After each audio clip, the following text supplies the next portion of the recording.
Terrassement en pleine masse. Un débroussaillage peut être nécessaire avant d'implanter les fondations. C'est bon? Encore un peu. Ah, c'est bon là.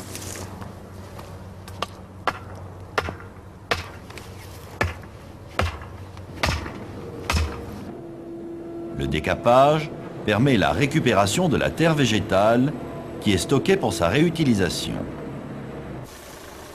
Lors du terrassement, la chaussée doit être maintenue propre aux abords du chantier.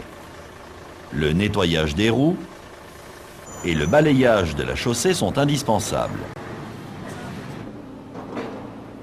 Ici, le terrassement en pleine masse nécessite un talus, une rampe pour les engins et un moyen d'accès pour le personnel.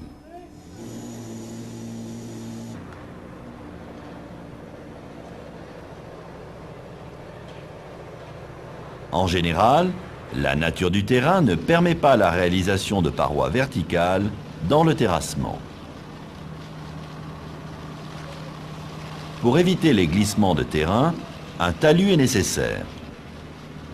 L'angle du talus est défini par le rapport de sol. En règle générale, on applique une pente minimale de 1 pour 1 qui correspond à un angle de 45 degrés. Ici, pour un terrassement de 3 mètres de profondeur, la tête de talus est déportée de 3 mètres.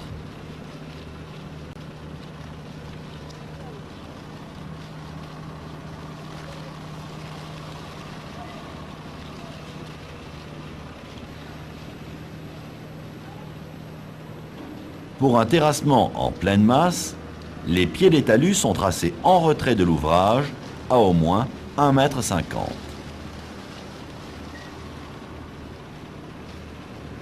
Cette distance permet la mise en place des coffrages et la circulation des ouvriers.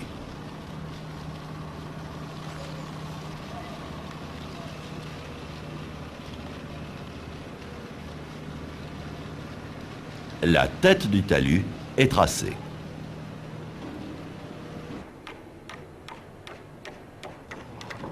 Les garde-corps sont posés en retrait par rapport à la tête de talus.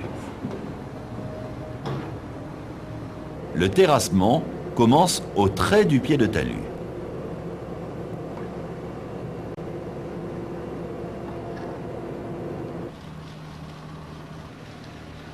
Une bâche imperméable protège le talus des eaux de ruissellement.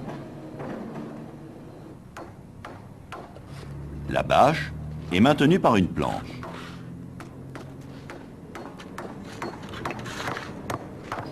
Un merlon de terre fixe la bâche en partie basse.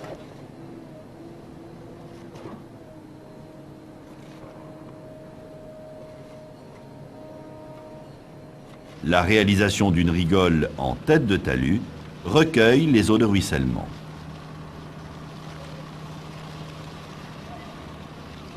Voici un stockage de bastin près de la tête de talus. La charge fait glisser le terrain. Tout stockage près de la tête de talus est interdit.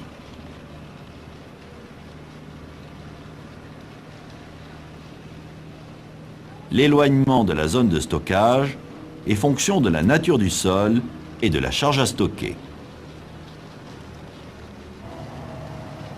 Un contrôle permanent assure le bon niveau de terrassement.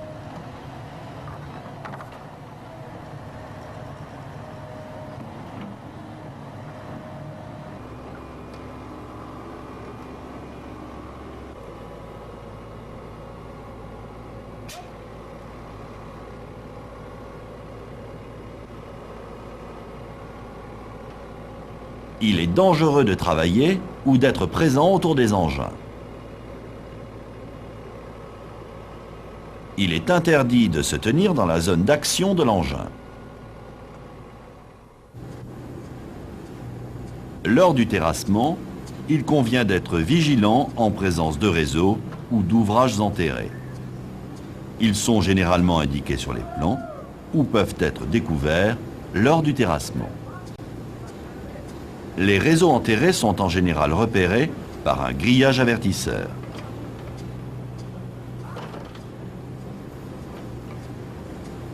Le grillage avertisseur est positionné à environ 20 cm au-dessus des canalisations.